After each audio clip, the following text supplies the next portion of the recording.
ভারতের হুমকি মোকাবেলায় বাংলাদেশের স্কুল কলেজে সামরিক প্রশিক্ষণ দেওয়ার প্রস্তাব করেছে বাংলাদেশ সেনাবাহিনী। ভবিষ্যতে বাংলাদেশ যদি বড় ধরনের কোনো যুদ্ধের সম্মুখীন হয়, তাহলে জনগণ যাতে সেনাবাহিনীর সঙ্গে কাঁধে কাঁধ মিলিয়ে যুদ্ধে অংশগ্রহণ করতে পারে। এজন্য বাংলাদেশের সকল প্রাপ্তবয়স্ক সাধারণ নাগরিককে সামরিক প্রশিক্ষণ দিবে বাংলাদেশ সেনাবাহিনী। এক্ষেত্রে 18 বছর বয়স হলেই সামরিক প্রশিক্ষণ বাধ্যতামূলক করার পরিকল্পনা করছে বাংলাদেশের প্রতিরক্ষা মন্ত্রণালয়। মূলত ভারতকে টার্গেট করে এই পরিকল্পনা করছে বাংলাদেশ সেনাবাহিনী। এর আগেও 2012 সালে বাংলাদেশ সেনাবাহিনীর commander lieutenant general Chowdhury Hasan Sarwardi বাংলাদেশের প্রত্যেকটি নাগরিকের জন্য সেনা প্রশিক্ষণ বাধ্যতামূলক করার প্রস্তাব করেন। তবে ভারতের আপত্তির কারণেই তৎকালীন বাংলাদেশের প্রধানমন্ত্রী শেখ হাসিনা সেনাবাহিনীর এই প্রস্তাব প্রত্যাখ্যান করে। এমনকি এই প্রস্তাব দেওয়ার কারণে শেখ হাসিনা বাংলাদেশ সেনাবাহিনীর ওই কর্মকর্তাকে চাকুরি থেকে বরখাস্ত করেন। বর্তমানে বাংলাদেশ সেনাবাহিনীর সংখ্যা প্রায় 2,20,000। তবে সেটি ভারতের সঙ্গে যুদ্ধ করার মতো পর্যাপ্ত নয়। ভারতের সঙ্গে যুদ্ধ হলে বাংলাদেশের কমপক্ষে 7 লক্ষ সৈনিক প্রয়োজন হবে। তবে বাংলাদেশ যদি স্কুল কলেজে শিক্ষার্থীদের বাধ্যতামূলকভাবে সামরিক প্রশিক্ষণ দেয়, তাহলে এই সৈন্য সংকট কাটাতে পারবে। এজন্য বাংলাদেশকে পূর্ব থেকেই প্রস্তুতি নিতে হবে, কারণ যুদ্ধকালীন সময়ে একজন মানুষকে ট্রেনিং দিয়ে পরিপূর্ণ যোদ্ধা হিসেবে গড়ে তোলার পর্যাপ্ত সময় থাকে না। কিন্তু এক্ষেত্রে যদি স্টুডেন্টদের সামরিক প্রশিক্ষণ দিয়ে একটি রিজার্ভ ফোর্স তৈরি করা যায়, তবে সেটিকে যুদ্ধকালীন সময়ে খুবই কার্যকরী ভূমিকা পালন করবে। বাংলাদেশেরও চারদিক দিয়ে শত্রু রাষ্ট্র দিয়ে ঘেরা। বাংলাদেশের প্রতিবেশী দুটি দেশ ভারত এবং মিয়ানমার। দুটো দেশই বাংলাদেশকে শত্রু ভাবাপন্ন দেশ হিসেবে ভাবে। তাছাড়া ইসরায়েলের মতো বাংলাদেশের আয়তন ও জনসংখ্যা ভারতের চেয়ে অনেক কম। এজন্য বাংলাদেশকে এই মতো দক্ষ সামরিক কৌশল প্রণয়ন করতে হবে। তা না হলে ভবিষ্যতে বাংলাদেশের সার্বভৌমত্ব হুমকির মুখে পড়তে পারে। বাংলাদেশের সাথে সবচেয়ে বড় সীমান্ত আছে ভারতের। ভারতের প্রধানমন্ত্রী, মুখ্যমন্ত্রী থেকে শুরু করে দেশটির জাতীয় পর্যায়ের অনেক নেতা মন্ত্রীরাই প্রায়শই বাংলাদেশ দখলের হুমকি দেয়। बांग्लादेश में जो कुछ भी हुआ है, दुर्गा पूजा के अंदर मां दुर्गा की मूर्ति के विसर्जन नहीं करने देते हैं। সেক্ষেত্রে ভারতের দিক থেকে বাংলাদেশের ওপর হামলার আশঙ্কা মোটেও অমূলক নয়। বর্তমানে বাংলাদেশের 17 কোটি জনগণ রয়েছে, যাদের অধিকাংশ তরুণ। এই দেশপ্রেমিক তরুণদের সামরিক প্রশিক্ষণ দিলে যুদ্ধের মাঠে যে কোনো সময় তাদের কাজে লাগানো যেতে পারে। বাংলাদেশের তুলনায় ভারত অনেক শক্তিশালী একটি দেশ। ভবিষ্যতে একাধিক কারণে ভারত বাংলাদেশকে দখল করতে পারে।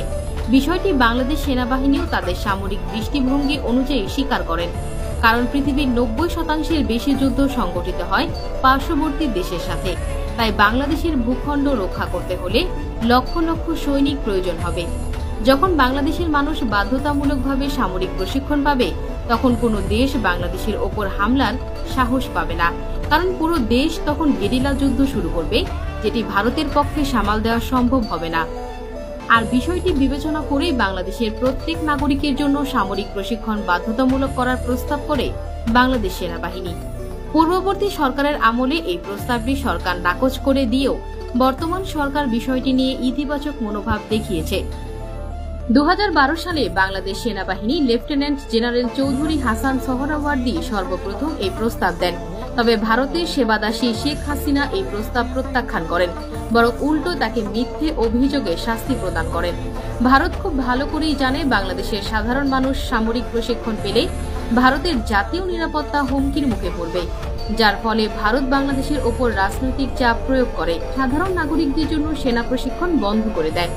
2012 সালের দিকে শেখ হাসিনা যদি বাংলাদেশের এই প্রস্তাব গ্রহণ করত, তাহলে আজ 1.5 কোটি বাংলাদেশি মানুষ সামরিক প্রশিক্ষণের আওতায় আসত এবং এইসব প্রশিক্ষণার্থীদের ভেতর থেকে অনেকেই পেশাদার দক্ষ সৈনিক বের করা যেত।